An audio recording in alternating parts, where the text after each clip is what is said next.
자, 이 총선에서 승리하면 문재인이 윤석열 총장을 어떤 행태로든 빠른 시간 안에 제거하려고 할 겁니다. 여기서 승리한다 말은 미통당보다 민주당이 의석을 더 얻었을 때는 승리했다라고 볼 수 있겠죠. 또 다른 한편으로는 민주당과 법녀, 그러니까 민생당이나 정의당, 우리가 지난번에 1+4 붙어먹은 협의체에서 봤겠지만 어차피 한 패거리입니다. 저것들을 다 합쳐가지고 계산해야 돼요. 그러면 이쪽은 미통당이나 작은 보수 정당들, 그리고 안철수가 현 대목에서 저쪽 편을 적극적으로 들 가능성은 없습니다. 그럼 안철수 세력까지 합쳐서 범보수라고 봤을 때 이 범여와 범야로 했을 때 어떻게 되느냐. 자, 제가 아까 현재로선 지역구에 한 20석 정도 차이가 나는 딱 그 포인트라고 하면 마찬가지로 범여, 범야로 나누게 되면 지금 저쪽은 범여로 봤을 때 160석 이상이 될 가능성이 있고 이쪽은 범야로 봤을 때 140석 미만이 될 가능성이 있다는 겁니다. 그래서 적어도 제가 봤을 때 현 상태로는 한 25석 정도 차이가 나고 범여가 지금 민생당이나 정의당까지 끌어들이면 총선에서 현재로서는 승리할 과반수를 넘겨 승리할 가능성이 있다는 겁니다. 물론 이거는 2, 3일 안에 일주일 안에 얼마든지 뒤바뀔 수 있는 소지가 충분히 있어요. 선거운동을 어떻게 하는가에 따라. 그래서 제가 목이 빠지게 개헌 이야기를 하라, 문재인 심판 이야기를 하라고 했는데도 말을 안 하는 겁니다. 또 황교안이 홍문종이나 또 김경재, 그리고 특히 조원진 이런 쪽을 만나가지고 약간의 배려만 했어도 이 사태는 솔직히 말하면 한 3, 4%는 미통당의 지지율이 올라가서 이 3, 4%가 수도권이나 또 무소속이 나온 영남권 등에서요. 유력 무소속이 나오죠. 공천에 불만을 품은 사람이요. 이 3, 4%가 제가 볼 때는 한 20석을 좌우할 수도 있다고 보고 있습니다. 근데 안 하고 있어요. 그래서 왜 이럴까 이해가 가지 않는데 좌우간 지금 이대로 가게 되면 여권이 승리하면 총선 끝나고 곧바로 제가 봤을 때는 윤석열 총장을 목을 자르려고 들 거라고 봅니다. 아마 문재인 입장에서는 윤석열이가 라임으로 삼성의 수사로 자기 거의 그냥 숨통을 끊으려고 하기 때문에 이렇게 수사하는 내용이 언제 어디서 터져나가 가지고 날 죽일지 모르니 저자가 그렇다고 내가 지를 자른다고 여태까지 좀 불안해서 내가 못 잘랐지만은 이제 총선까지 와서 선거 이긴 마당에 지가 내가 자르면 어떻게 할 건데 폭로할 수 있겠냐 하고 자를 가능성이 매우 높아집니다. 자, 이 속에서요 지금 라임 사건 수사가 진행되고 있는데 라임 펀드 판매가 사기라고 투자자들이 어제 대신정권 등 이 판매사들을 고소를 했고요. 자, 이거는 권력이 개입된 희대의 사기라고 투자자들이 어제 또 지금 고소하면서 이야기를 했습니다. 자, 법무법인 우리라는 데다가 이야기를 했는데 대신정권과 대신정권의 반포 WM 센터장, 이 친구는 거의 한 패거리 비슷하게 놀았죠.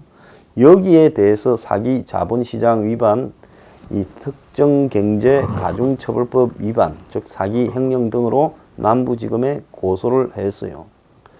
그래서 범행을 비호하는 권력이 개입된 희대의 금융사기다.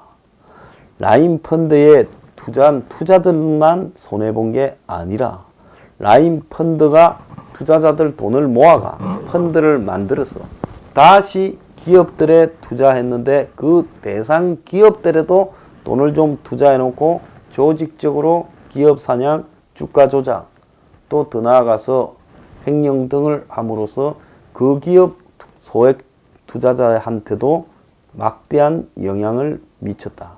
그들까지 합치면 수십만 명의 피해자가 있다. 이렇게 이야기를 했습니다. 자, 법무법인 우리가 이 사건의 구조를 6가지로 정리해 수사 의견서를 검찰에 냈는데, 판매사들이 대신증권이나 신한은행, 우리은행 같은 판매사들이 모집책으로 나섰고, 라임 자산운용이 전주 역할을 했고, 자, 판매사들이 자금 모집책을 하고 그렇게 모인 돈을 가지고 이 라임이 전주로 이제 이 코스닥 기업 등에 투자했죠. 여기에 펀드 투자사 중에 하나인 스타모빌리티의 김보현입니까? 그런 기업 사냥꾼들과 또 주가 조작 세력이 결탁을 했고, 또 이런 자들이 그렇게 해서 기업을 사냥하고 또 투자를 하고 어디에 했다면서 돈을 다시 빼돌리는 과정에서 자금 인출 및 세탁 세력이 있었고, 마지막으로는 이 김보영과 친구 사이인 청와대 행정관과 또 이런 부분들을 방치한 금감원. 그런데 금감원이 방치하고 도와줬으면 칭찬을 받아야 될 건데, 이 금감원에 대해서 민정수석실하고 감사원에서도 압박을 하고 있어요. 이렇다면 이 금감원이 어떤 행태로든 해달라는 대로 안 해줬으니까 지금 괘씸죄가 걸려서 그런 것 아니냐. 그러면 금감원의 민정수석실과 감사원의 조사를 하는 이런 누가 시키느냐. 권력의 핵심이 시켰을 거다. 그래서 라임 뒤에는 정권에서나 은행들이 이런 상품을 팔아가지고, 한마디로 사기죠. 사모펀드를 모집한 이 사기 행위가 가능하도록 한 것. 또 이들이 수많은 사기 행각을 벌이는데 금감원 등이 돈을 빼돌리고 장난을 치는데도 조사하지 않고 주가 조작도 방치한 것. 이런 부분의 배경에 권력이 있다는 겁니다. 그래서 라임의 자산 운용 내역이 다 공개되어야 되고, 도망간 놈들 다 잡아들여야 되고, 정권사 등 이 상품을 팔은 사람들이 왜 거짓으로 이 상품을 선의의 피해자들한테 팔았느냐, 이런 거를 갖다가 지금 조사해야 된다고 말했습니다. 그래서 투자자를 대리해서 이 법무법인 우리가 대신 정권회사와 장 센터장 등을 남부지검에 고소를 했어요. 자, 라임의 환매 중단 규모가 1조 6천억에 달한다는데, 또 한 군데에서 제가 듣기로는 총 이런저런 걸린 돈의 합계가 6조 원이 된다라는 이야기도 있습니다. 어마어마한 단일 금융 사기예요. 자, 라임 피해자들은 안전하다고 속여서 판매했다, 이렇게 이야기를 지금 하고 있습니다. 자, 검찰은 어제 라임과 관련되는 신한금융투자 전직 임원을 긴급 체포했는데요.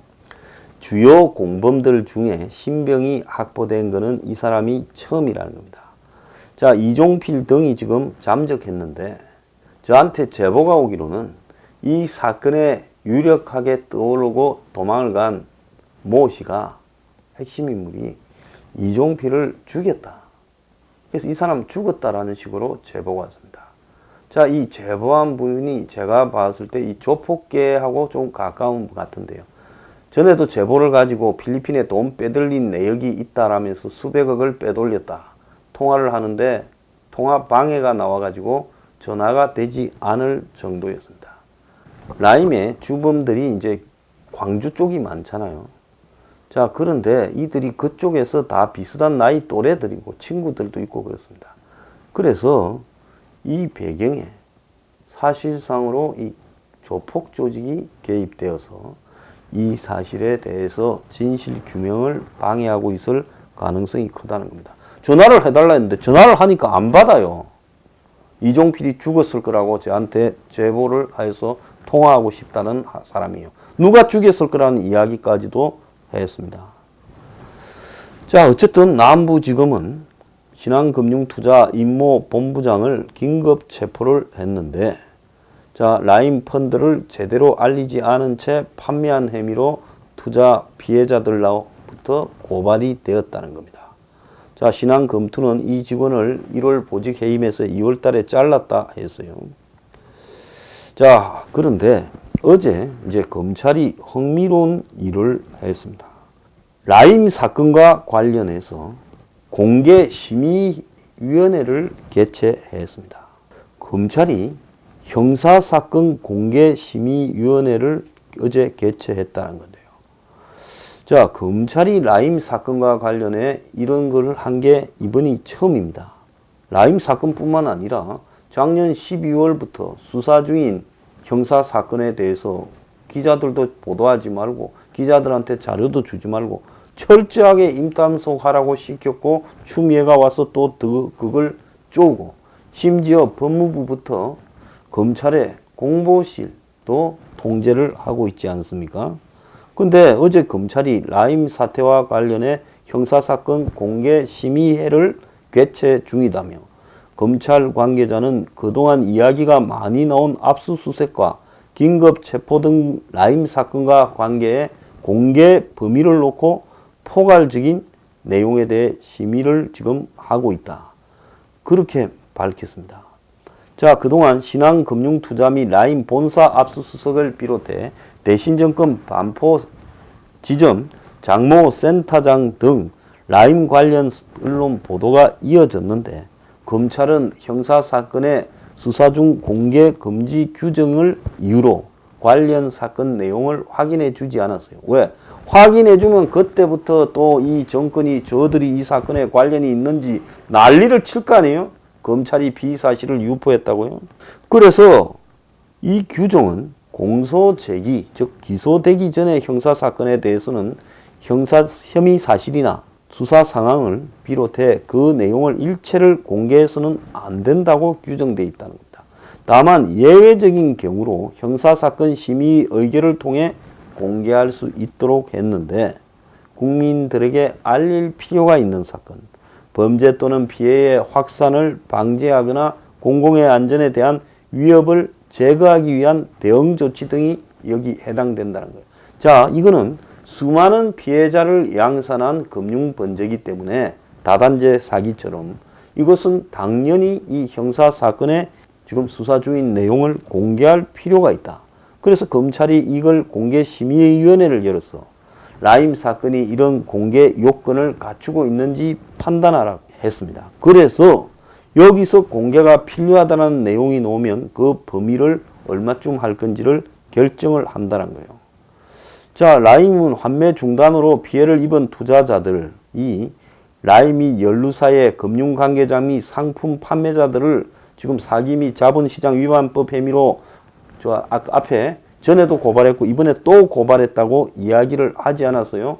청와대 행정까지 나왔고 신한금융투자 전 본부장이 긴급 체포되었습니다. 자, 이 임 전 본부장이라는 사람은 라임과 관련해 문제가 된 펀드를 출시할 때 라임 자산 운용의 인물들과 함께 이 펀드를 어떻게 만들어서 어떻게 투자하고 또 소비자들에게는 어떻게 약을 팔아서 팔아먹을 건가를 설계한 장본인이라는 거예요. 그냥 판매한 회사 인물이 아니에요. 그래서 이 펀드가 부실해졌다는 걸 알고도 계속 판매하게 한 혐의를 이 임 전 본부장한테 두고 있습니다.